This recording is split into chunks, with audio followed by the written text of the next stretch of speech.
दिल्ली के मौसम में लगातार बदलाव देखने को मिल रहा है। दिल्ली में पिछले 3 दिनों में 45 किलोमीटर प्रति घंटे की औसत से हवाएं चल रही हैं।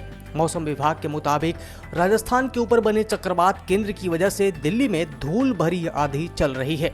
पिछले 3 दिनों से दिल्ली में यही स्थिति बनी हुई है और शुक्रवार को भी तेज हवाओं की वजह से लोगों को परेशानी का सामना करना पड़ सकता है।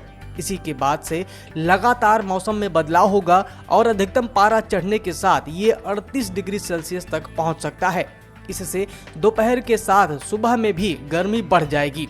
तेज हवाओं की वजह से दिल्ली में इस समय हवा में नमी का स्तर भी कम बना हुआ है। मौसम में हुए बदलाव की वजह से दिल्ली एनसीआर की हवा में भी बदलाव हुआ है। दिल्ली समेत एनसीआर के शहरों की हवा औसत श्रेणी में दर्ज की गई है।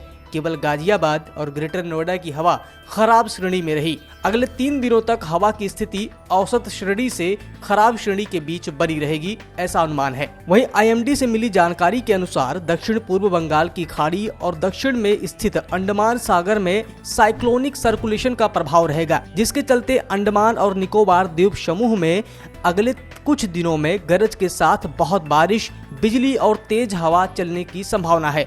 बताया जा रहा है कि दक्षिण अंडमान सागर में बने डिप्रेशन के कारण अंडमान और निकोबार, असम, ओडिशा, मेघालय और अरुणाचल प्रदेश में अगले 2-3 दिन तक हल्की से भारी बारिश हो सकती है। इसके अलावा पंजाब, उत्तर राजस्थान, हरियाणा, चंडीगढ़, दिल्ली, पश्चिमी उत्तर प्रदेश और उत्तर पश्चिमी मध्य प्रदेश में अगले 24 घंटे काफी तेज हवाएं चल सकती हैं। वहीं भारत के अन्य हिस्सों की बात करें तो केरल, जम्मू कश्मीर और लद्दाख के कुछ हिस्सों में हल्की बारिश हो सकती है। ओडिशा, गंगेय पश्चिम बंगाल, तेलंगाना, आंध्र प्रदेश और तमिलनाडु के कुछ हिस्सों में हीट वेव जारी रहने वाला है। हालांकि मौसम में हो रहे इस बदलाव के कारण किसानों की फसलों पर इसका असर पड़ सकता है। दरअसल रबी की फसल की कटाई चल रही है। इस समय अगर बारिश होती है तो किसानों को काफी नुकसान हो सकता है। ऐसे में किसानों को मौसम में हो रही इस बदलाव को लेकर पहले से ही सतर्क रहने की जरूरत है।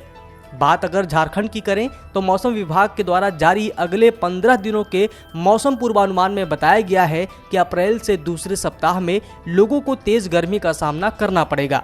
वहीं इस बीच 1 से 2 दिन राज्य में कहीं कहीं हल्की बारिश दर्ज की जा सकती है।